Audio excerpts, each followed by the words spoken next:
ओम नमः शिवाय। ओम नमः शिवाय। हरि कृष्णा प्रिय भक्तजनों, आज बृहस्पतिवार के दिन बृहस्पति देव की कथा सुनेंगे, जिसे सुनने मात्र से मनुष्य के सभी कष्ट दूर हो जाते हैं और प्रसन्न मन से इस कथा को सुनेंगे। यह कथा बृहस्पति देव की दूसरी कथा है, तो आइए भक्तों सुने इस कथा को।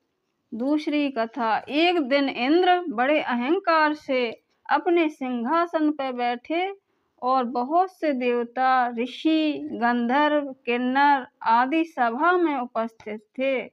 जिस समय बृहस्पति देव जी वहां आए तो सबके सब उनके सम्मान के लिए खड़े हो गए, परंतु इंद्र गर्व के मारे खड़ा न हुआ।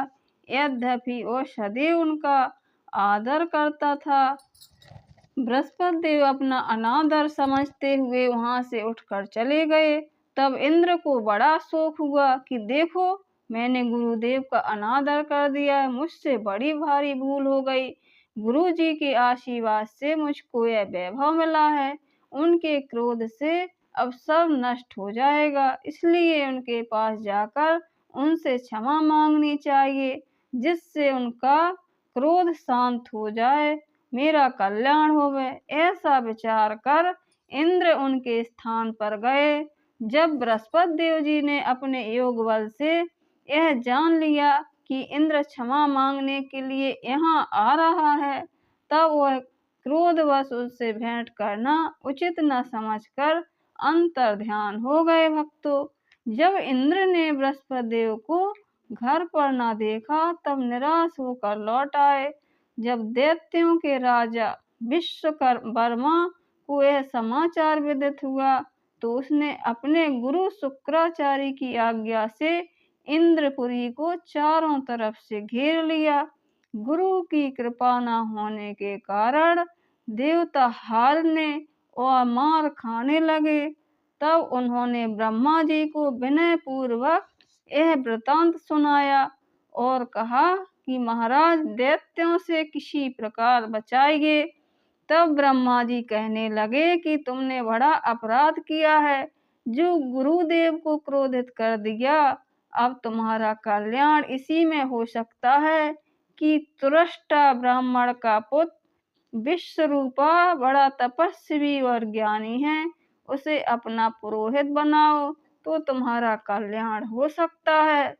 यह वचन सुनते ही इंद्र तुरष्टा के पास गए और बड़े विनीत भाव से तुरष्टा से कहने लगे, आप हमारे पुरोहित बनने की कृपा करें, जिससे हमारा कल्याण हो।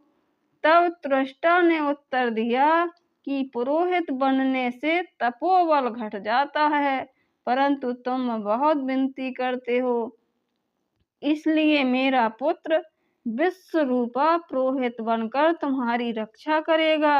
विश्वरूपा के पिता की आज्ञा से पुरोहित बनकर ऐसा यत्न किया कि हरि इच्छा से इंद्र वृषवर्मा को युद्ध में जीतकर अपने इंद्रासन पर स्थित हुआ। विश्वरूपा के 3 मुख थे। एक मुख से वह सोमपल्ली लता का रस निकाल पीते थे, दूसरे मुख से वह मदिरा पीते और तीसरे मुख से अन्नादि भोजन करते। इंद्र ने कुछ दिनों उपरांत कहा कि मैं आपकी कृपा से यज्ञ करना चाहता हूँ। जब विश्वरूपा की आज्ञानुसार यज्ञ प्रारंभ हो गया, तब एक दैत्य ने विश्वरूपा से कहा कि तुम्हारी माता दैत्य की कन्या है, इस कारण हमारे कल्याण के निमित्त एक आहुति दैत्यों के नाम पर भी दे दिया करो तो अति उत्तम बात है। विश्वरूपा उस दैत्य का कहा मानकर आहुति देते समय दैत्य नाम भी धीरे से लेने लगा। इसी कारण यज्ञ करने से देवताओं का तेज नहीं बढ़ा। इंद्र ने यह वृतांत जानते ही क्रोधित होकर विश्वरूपा के 3 सर काट डाले। मद्यपान करने से भौरा, सोमपल्ली पीने से कबूतर और अन्न खाने वाले मुख से तीतर बन गया। विश्वरूपा के मरते ही इंद्र का स्वरूप ब्रह्म हत्या के प्रभाव में बदल गया। देवताओं के 1 वर्ष तक पश्चाताप करने पर भी ब्रह्म हत्या का वह पाप ना छूटा, तो सब देवताओं के प्रार्थना करने पर ब्रह्मा जी बृहस्पति देव के सहित वहां आए। उस ब्रह्म हत्या के 4 भाग किए, उनमें से 1 भाग पृथ्वी को दिया। इसी कारण कहीं कहीं धरती ऊंची नीची और बीज बोने के लायक भी नहीं होती।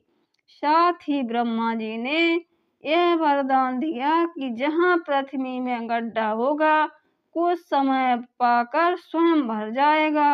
दूसरा वृक्षों को दिया, जिसमें उनमें से गोंद बनकर बहता है। इस कारण गूगल के अतिरिक्त सब गोंद अशुद्ध समझे जाते हैं।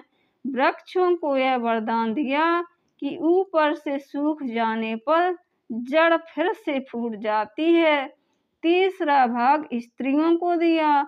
इसी कारण स्त्रियां हर महीने रजस्वला होकर पहले दिन चंडालनी, दूसरे दिन ब्रह्मघातनी और तीसरे दिन धोबिन के समान रहकर चौथे दिन शुद्ध होती है और संतान प्राप्ति का उनको वरदान दिया। चौथा भाग जल को दिया, जिससे फैन और शैवाल आदि जल के ऊपर आ जाते हैं। जल को यह वरदान मिला कि जिस चीज में डाला जाएगा वह बोझ में बढ़ जाएगी। इस प्रकार इंद्र को ब्रह्म हत्या के पाप से मुक्त किया। जो मनुष्य इस कथा को पढ़ता है या सुनता है, उसके सब पाप बृहस्पति देव महाराज की कृपा से नष्ट हो जाते हैं। बोलो बृहस्पति देव की जय।